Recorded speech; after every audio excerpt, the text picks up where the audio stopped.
ഇന്ത്യയിലൊരു സംസ്ഥാനം മാത്രമാണ് ബീഹാർ എന്ന് പറയുന്നത്. പക്ഷെ അവിടെ നടക്കാൻ പോകുന്ന തെരഞ്ഞെടുപ്പ് അതിനിർണായകമാണ് എന്ന് നിങ്ങൾക്കും എനിക്കുമൊക്കെ അറിയാം. അതിൻ്റെ പ്രധാനപ്പെട്ട കാരണം വോട്ട് ചോരിയുമായി ബന്ധപ്പെട്ട് നിരവധി പത്രസമ്മേളനങ്ങൾ നടത്തുകയും അതിനുശേഷം വോട്ടധികാർ യാത്ര നടത്തി ബീഹാറിനെ ഇളക്കിമറിക്കുകയും ചെയ്തതാണ് രാഹുൽ ഗാന്ധി. അപ്പോൾ അദ്ദേഹം ഏതാണ്ട് ഇപ്പോൾ തന്നെ ഒരു അൺഡിസ്പ്യൂട്ടഡ് ആയിട്ടുള്ള ലീഡറായി പ്രതിപക്ഷത്ത് ഉണർന്നെണീറ്റിട്ടുണ്ട്. ഒരുപക്ഷെ നരേന്ദ്രമോദിയോട് നേർക്ക് നേർ നിൽക്കാൻ കഴിയുന്ന ഒരു നേതാവിനെ കുറേ നാളുകൾക്ക് ശേഷം നമ്മൾ ആദ്യമായിട്ട് കാണുകയാണ്. അപ്പോൾ അതിന് ഏതാണ്ട് അരക്കിട്ടുറപ്പിക്കുന്ന ഒരു ഫലമായിരിക്കും അവിടെ NDA പരാജയപ്പെടുകയും ഇന്ത്യ മുന്നണി ജയിക്കുകയും ചെയ്താൽ ഉണ്ടാകാൻ പോകുന്നത്. അതുകൊണ്ട് തന്നെ അതിനിർണായകമാണ് രാഹുൽ ഗാന്ധിയെ സംബന്ധിച്ചും ഇന്ത്യ മുന്നണിയെ സംബന്ധിച്ചുമുള്ളത്. അല്ലെങ്കിൽ ഇത് അതേസമയം തന്നെ നരേന്ദ്രമോദിയെ സംബന്ധിച്ച് ഇത് വളരെ പ്രധാനപ്പെട്ടതാണ്.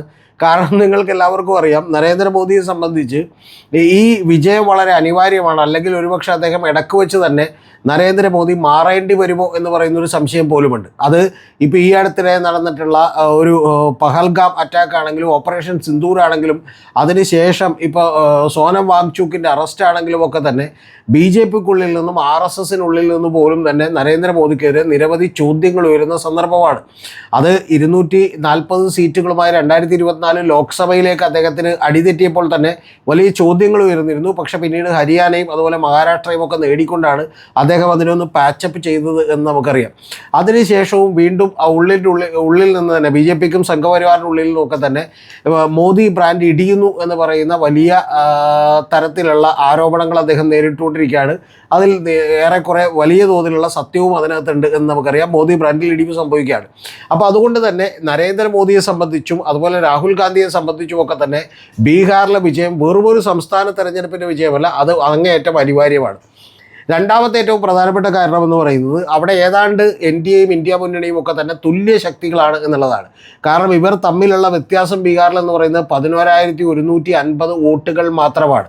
എന്ന് പറഞ്ഞാൽ ഒരു സംസ്ഥാനത്തെ ഈ ഏതാണ്ട് 7 കോടിയോളം വരുന്ന വോട്ടേഴ്സ് ഉള്ളൊരു സംസ്ഥാനത്ത് എത്രയോ ചെറുതാണ് 11,150 വോട്ടുകൾ എന്നുള്ളത് നിങ്ങൾക്കറിയാം. അപ്പോൾ അത്ര ചെറിയ വ്യത്യാസം മാത്രമേ ഉള്ളൂ.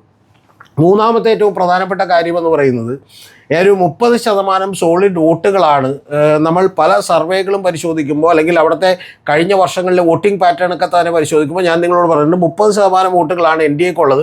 അതേസമയം 30% വോട്ടുകളാണ് ഇന്ത്യ മുന്നണി എന്ന് പറയുന്നത്. അവിടെ വേണമെങ്കിൽ നമുക്ക് മഹാഗഡ്ബന്ധൻ എന്ന് വിളിക്കാവുന്ന മുന്നണിക്കുള്ളത്. ബാക്കിയുള്ള വോട്ടുകൾ, അതായത് പോൾ ചെയ്യപ്പെടുന്ന വോട്ടുകളുടെ ഏതാണ്ട് ഒരു 25-30% തന്നെ വലിയ തോതിലുള്ള ഫ്ലോട്ടിംഗ് വോട്ടുകളാണ്. അപ്പോൾ അതെങ്ങോട്ട് വേണമെങ്കിലും മാറാം, ആർക്ക് വേണമെങ്കിലും വിജയം ഉണ്ടാകാം എന്നുള്ളതാണ് യാഥാർത്ഥ്യം. അപ്പോൾ അതൊക്കെ കൊണ്ട് തന്നെ ബീഹാറിലെ തെരഞ്ഞെടുപ്പ് ഇന്ത്യ രാജ്യം ഉറ്റുനോക്കുന്ന തെരഞ്ഞെടുപ്പാണ്. പിന്നെ ചരിത്രപരമായി നമ്മൾ പരിശോധിച്ചിട്ടുണ്ടെങ്കിൽ നമുക്കറിയാം, ഇന്ദിരാഗാന്ധിയുടെ തോൽവിക്ക് പോലും കാരണമായിട്ടുള്ള അടിയന്തരാവസ്ഥയ്ക്ക് ശേഷമുള്ള ഭരണമാറ്റത്തിന് പോലും കാരണമായിട്ടുള്ള പ്രക്ഷോഭങ്ങൾക്ക് തുടക്കമിട്ടതും ബീഹാറിൻ്റെ മണ്ണാണ് എന്നുള്ളത് നമുക്ക് കാണാം. അതിൻ്റെ ചരിത്രത്തിലേക്ക് ലല്ലു പ്രസാദ് യാദവും അതുപോലെ തന്നെ ജയപ്രകാശ് നാരായണനും ഒക്കെ നടത്തിയിട്ടുള്ള പോരാട്ടങ്ങളുടെ തുടക്കവും ബീഹാറിൽ നിന്നാണ് എന്ന് കാണാം. അതിൻ്റെ ചരിത്രത്തിലേക്കൊന്നും ഞാൻ പോകുന്നില്ല. അതുകൊണ്ട് തന്നെ ബീഹാറിനെ എല്ലാ രാഷ്ട്രീയ പാർട്ടികളും ഇന്ത്യൻ രാഷ്ട്രീയം തന്നെ ഉറ്റുനോക്കിക്കൊണ്ടിരിക്കുകയാണ്. ഇപ്പോൾ അവിടുത്തെ സ്ഥിതിഗതികൾ എന്താണെന്ന് പരിശോധിച്ചതിന് ശേഷം നമുക്ക് അവിടെ നടക്കാനിടയുള്ള ചില ട്വിസ്റ്റുകളിലേക്ക് ടേൺസിലേക്കൊക്കെ വരാം. കാരണം ചില രാഷ്ട്രീയ പാർട്ടികൾ മറുകണ്ഠം ചാടാൻ പോകുന്നുണ്ട്. അങ്ങനെ ചാടാൻ പോയിട്ടുണ്ടെങ്കിൽ അതിൽ വലിയ തോതിലുള്ള വിപത്തായിരിക്കും ചില മുന്നണികൾക്ക് ഉണ്ടാക്കുക. അതിൻ്റെ വിശദാംശങ്ങളിലേക്ക് വരാം. അവിടെ ആകെയുള്ള സീറ്റുകൾ എന്ന് പറയുന്നത് 243 സീറ്റുകളാണ് അവിടെ യഥാർത്ഥത്തിൽ ബീഹാറിൽ ഉള്ളത്. ആ 243 സീറ്റുകളിൽ കഴിഞ്ഞ തവണ NDA മുന്നണിക്ക് 125 സീറ്റുകളുണ്ട്. അതിൻ്റെ കക്ഷി നില ഇങ്ങനെയാണ്: BJPക്ക് 74, ജനതാദൾ യുണൈറ്റഡിന് 43, വികാസ്ശീൽ പാർട്ടി എന്ന് പറയുന്ന പാർട്ടിക്ക് 4 സീറ്റുകളാണുള്ളത്, ഹിന്ദുസ്ഥാൻ അവാമി മോർച്ച എന്ന് പറയുന്ന പാർട്ടിക്ക് 4 സീറ്റുകളാണ് ഉള്ളത്. ഇത്രയും സീറ്റുകളാണ് യഥാർത്ഥത്തിൽ NDA മുന്നണിക്കുള്ളത്. അങ്ങനെയാണെങ്കിൽ തൊട്ടപ്പുറത്ത് നിൽക്കുന്ന മഹാഗഡ്ബന്ധനും വലിയ വ്യത്യാസമൊന്നുമില്ല, 110 സീറ്റുകളാണ് അവർക്കുള്ളത്. അതിൽ RJDക്ക് 75 സീറ്റാണ്. ഏറ്റവും വലിയ ഒറ്റക്കക്ഷി നിങ്ങൾ അറിയണം RJD ആണെന്നുള്ളത്. പക്ഷേ ഏറ്റവും കൂടുതൽ വോട്ട് പെർസെൻറ്റേജ് ഉള്ളത് BJPക്ക് തന്നെയാണ്. അതുപോലെ ഇന്ത്യൻ നാഷണൽ കോൺഗ്രസ്സിനാണ് 19 സീറ്റുകളുള്ളത്. ഇന്ത്യൻ നാഷണൽ കോൺഗ്രസിൻ്റെ പെർഫോമൻസ് മോശമായിരുന്നു. കഴിഞ്ഞ തവണ 144 സീറ്റുകളിൽ മത്സരിച്ചിട്ടാണ് RJD 75 സീറ്റിലേക്ക് എത്തിയത്. അതേസമയം ഇന്ത്യൻ നാഷണൽ കോൺഗ്രസ് 70 സീറ്റുകളിൽ മത്സരിച്ചിട്ടാണ് 19 സീറ്റുകളിലേക്ക് എത്തിയത്. യഥാർത്ഥത്തിൽ കോൺഗ്രസ് അവിടെ കുറച്ചുകൂടി നന്നായി പെർഫോം ചെയ്തിരുന്നുവെങ്കിൽ മഹാഗഡ്ബന്ധൻ ഭരിക്കുമായിരുന്നു എന്ന് നിങ്ങൾ മനസ്സിലാക്കണം. കൂടാതെ CPI ML എന്ന് പറയുന്ന ഒരു പാർട്ടിയുണ്ട്. അവർക്ക് 12 സീറ്റുകളുണ്ട് അവിടെ. കൂടാതെ CPM എന്ന് പറയുന്ന പാർട്ടിക്ക് 2 സീറ്റുകളുണ്ട്, CPIക്കും അതുപോലെ 2 സീറ്റുകളുണ്ട്. നിങ്ങൾ സംശയിക്കേണ്ട, നമ്മുടെ ഇവിടെയുള്ള CPMഉം അതേ CPIക്കും തന്നെയാണ് അവിടെ 2 സീറ്റുകൾ വീതമുള്ളത്. അപ്പോൾ ഇതിൽ ഏറ്റവും പ്രധാനപ്പെട്ട മറ്റൊരു പാർട്ടി കൂടിയുണ്ട്. അതിൻ്റെ പാർട്ടിയുടെ പേരെന്ന് പറയുന്നത് LJP എന്ന് പറയുന്ന ലോക് ജനശക്തി പാർട്ടി എന്ന് പറയുന്ന രാംവിലാസ് പസ്വാൻ്റെ പാർട്ടിയാണ്. പഴയ രാംവിലാസ് പസ്വാനാണ്, ഇപ്പോൾ അദ്ദേഹത്തിൻ്റെ മകനായിട്ടുള്ള ചിരാഗ് പസ്വാനാണ്. അദ്ദേഹം NDAയിൽ ഭാഗമാണ്, അദ്ദേഹം കേന്ദ്രമന്ത്രിയാണ്. അദ്ദേഹം യഥാർത്ഥത്തിൽ NDA വിടുമോ എന്നുള്ളൊരു ആശങ്കയാണ് ഇപ്പോൾ ഉയർന്നിട്ടുള്ളത്. അതിൻ്റെ പ്രധാനപ്പെട്ട കാരണം ഇവരുടെ പെർഫോമൻസ് ഞാൻ വായിക്കാം. ഇവരുടെ പെർഫോമൻസും ഇവരുടെ വോട്ട് ഷെയറും അവിടെ വളരെ വളരെ പ്രധാനപ്പെട്ടതാണ്. 2015 ഈ ലോക് ജനശക്തി പാർട്ടി എന്ന് പറയുന്ന പാർട്ടി അവർ 42 NDAയുടെ ഭാഗമായിട്ടാണ് മത്സരിച്ചത് 2015. അന്ന് 42 സീറ്റുകളിൽ അവർ മത്സരിച്ചു, 2 സീറ്റുകളിലാണ് അവർ വിജയിച്ചത്. പക്ഷേ അവർക്ക് 4.83% വരുന്ന വോട്ടുകളുണ്ട്. എന്ന് പറഞ്ഞാൽ 18,40,834 വോട്ടുകളുണ്ട്. ഇത് പറയുമ്പോൾ നിങ്ങൾ മറന്നു പോകരുത്, കഴിഞ്ഞ തവണ ഈ പറയുന്ന മഹാഗഡ്ബന്ധനും NDAയും തമ്മിലുള്ള വ്യത്യാസം എന്ന് പറയുന്നത്, അല്ലെങ്കിൽ ഇന്ത്യ മുന്നണിയും NDAയും തമ്മിലുള്ള വ്യത്യാസം എന്ന് പറയുന്നത് കേവലം 11,150 വോട്ടുകളായിരുന്നു. അപ്പോഴാണ് LJPക്ക് 2015 തന്നെ 18,40,834 ഉള്ളത്. ഇനി ഈ കണക്ക് 11,150 മനസ്സിൽ വെച്ചുകൊണ്ട് വേണം ബാക്കിയുള്ള കണക്കുകൾ നിങ്ങൾ കേൾക്കാൻ. 2020 അവർ ഒരു മുന്നണിയുടെയും ഭാഗമായിരുന്നില്ല. അവർ 135 സീറ്റുകളിൽ ഒറ്റക്ക് മത്സരിച്ചിട്ട് പോലും 2015 വോട്ടുകൾ വിഹിതം വളർത്താൻ അവർക്ക് കഴിഞ്ഞു. എന്ന് പറഞ്ഞാൽ അതിൽ ഒരു സീറ്റിലാണ് അവർ ജയിച്ചത്. പക്ഷേ 5.66% വോട്ടുകൾ അവർ നേടി. എന്ന് പറഞ്ഞാൽ ഗ്രാസ് റൂട്ടിൽ അവർക്ക് വലിയ കരുത്തുണ്ടെന്ന് ചുരുക്കം. അന്ന് 23,83,739 വോട്ടുകളാണ് നേടിയത്. എന്ന് പറഞ്ഞാൽ 2015 ഏതാണ്ട് 5,43,000 വരുന്ന വോട്ടുകൾ അവർ കൂടുതലായിട്ട് നേടി എന്ന് ചുരുക്കം അസംബ്ലി തെരഞ്ഞെടുപ്പിൽ. ഇതെല്ലാം 2020 പെർഫോമൻസ് അവിടെ നിൽക്കുമ്പോൾ തന്നെ നമുക്കിനി ലോക്സഭയിലേക്ക് അവരുടെ പെർഫോമൻസ് കൂടി പരിശോധിക്കാം. ലോക്സഭയിൽ 2024 5 സീറ്റുകളിൽ അവർ മത്സരിച്ചു, 5 സീറ്റുകളിലും അവർ ജയിച്ചു ലോക്സഭയിലേക്ക്. അത് NDAയുടെ ഭാഗമായിട്ടാണ് അന്ന്. പക്ഷേ 6.6% വോട്ടുകളാണ്. എന്ന് പറഞ്ഞാൽ അവർക്ക് കിട്ടിയിട്ടുള്ള വോട്ടെന്ന് പറയുന്നത് 28,10,200 വരുന്ന വോട്ടുകളാണ്, 250 വരുന്ന വോട്ടുകളാണ്. എന്ന് പറഞ്ഞാൽ നിങ്ങൾ റഫ്ലി കാൽക്കുലേറ്റ് ചെയ്താൽ 18 നിന്ന് വരുമ്പോൾ അവർക്ക് 15 നിന്ന് 20 വരുമ്പോൾ അവരുടെ വോട്ടുകൾ 5,43,000 വോട്ടുകൾ കൂടുന്നുവെങ്കിൽ 2020 നിന്ന് 2024 ലോക്സഭയിലേക്ക് എത്തുമ്പോൾ വീണ്ടും അവരുടെ വോട്ടുകൾ എന്ന് പറയുന്നത് ഏതാണ്ട് 5 ലക്ഷത്തോളം വോട്ടുകൾ കൂടുകയാണ് ചെയ്തേക്കുന്നത്. ഒരു 4-4.5 ലക്ഷത്തോളം വോട്ടുകൾ കൂടുകയാണ് ചെയ്തേക്കുന്നത്.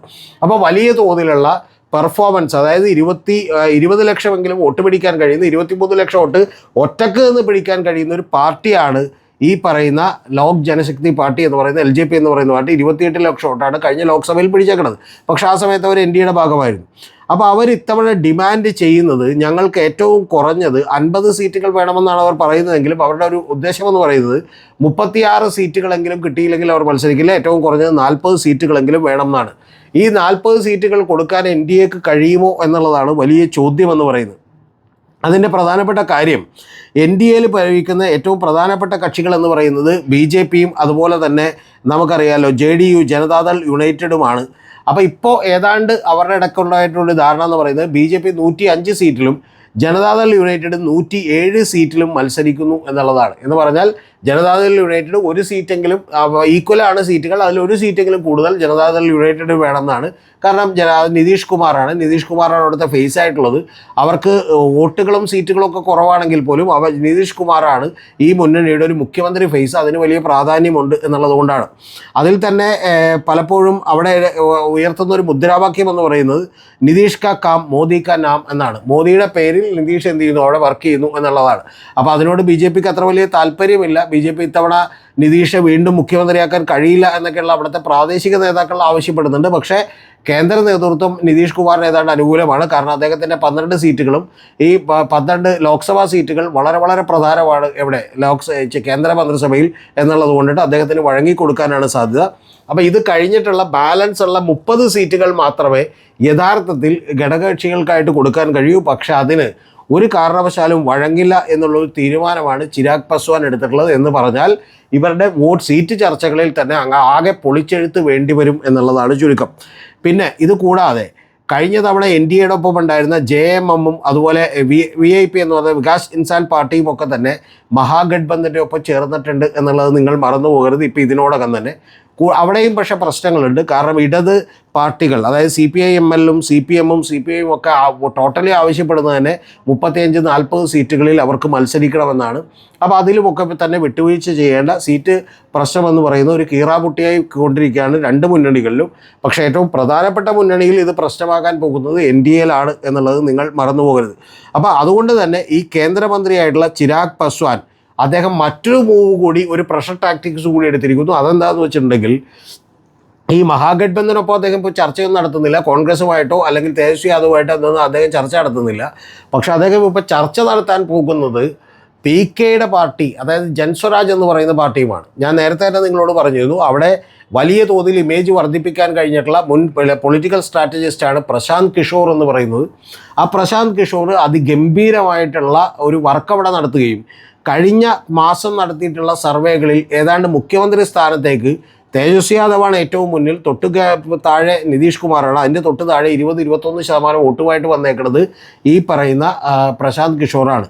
അപ്പോൾ അദ്ദേഹത്തിൻ്റെ പാർട്ടിയും ചിരാഗ് പസ്വാൻ്റെ പാർട്ടിയും തമ്മിൽ കൂടിച്ചേരാൻ വേണ്ടി ആലോചിക്കുന്നുവെന്നും അവർ തമ്മിൽ ചർച്ച നടത്തുന്നുവെന്നും പറഞ്ഞാൽ സ്വാഭാവികമായിട്ടും അത് ഇരുമുന്നണികൾക്കും വലിയ തലവേദനയായിരിക്കും. കാരണം ഇരുമുന്നണികളുടെയും ഏറ്റവും വലിയ തലവേദനയാകാൻ പോകുന്നത് ജൻസ്വരാജ് പാർട്ടി ഏതൊക്കെ മുന്നണികളിൽ നിന്ന് വോട്ട് പിടിക്കുന്നതാണ്.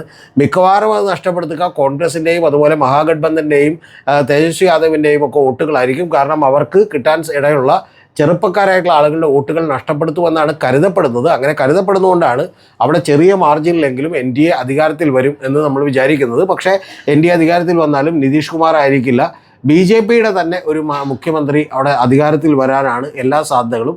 അപ്പോൾ ഈ കാരണം 20 സീറ്റിനപ്പുറത്തേക്ക് നിതീഷ് കുമാർ ഒരിക്കലും പിടിക്കില്ല എന്നാണ് പ്രശാന്ത് കിഷോർ ഉറപ്പിച്ച് പറയുന്നത്. അദ്ദേഹം പറഞ്ഞുകൊണ്ടിരിക്കുന്നൊരു കാര്യം, 20 സീറ്റിനപ്പുറത്തേക്ക് നിതീഷ് കുമാർ പിടിച്ചാൽ ഞാൻ രാഷ്ട്രീയം അവസാനിപ്പിക്കുമെന്നാണ്.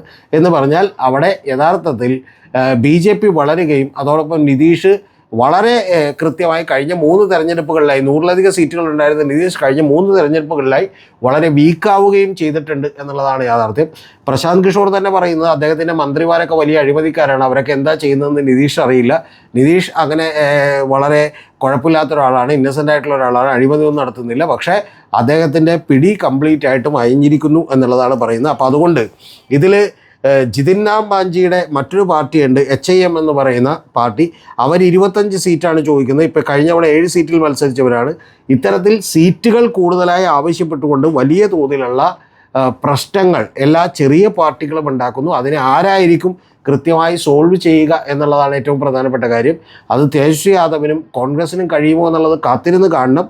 കാരണം BJP ഇപ്പോൾ തന്നെ അതിൻ്റെ ഓപ്പറേഷൻസ് തുടങ്ങിയിരിക്കുന്നു. BJP ധർമ്മേന്ദ്ര പ്രധാൻ എന്ന് പറയുന്ന ഒരാളെ നിങ്ങൾ കേട്ടിട്ടുണ്ടാവും. ഞാൻ ഹരിയാനയുടെ ലോക്സഭാ തെരഞ്ഞെടുപ്പിൻ്റെ റിസൾട്ട് ഇവാലുവേറ്റ് ചെയ്തപ്പോൾ, ഞാനതിനെ അനലൈസ് ചെയ്തപ്പോൾ ഏറ്റവും കൂടുതൽ കൃത്യമായി പറഞ്ഞിരുന്ന ഒരു പേരാണ്.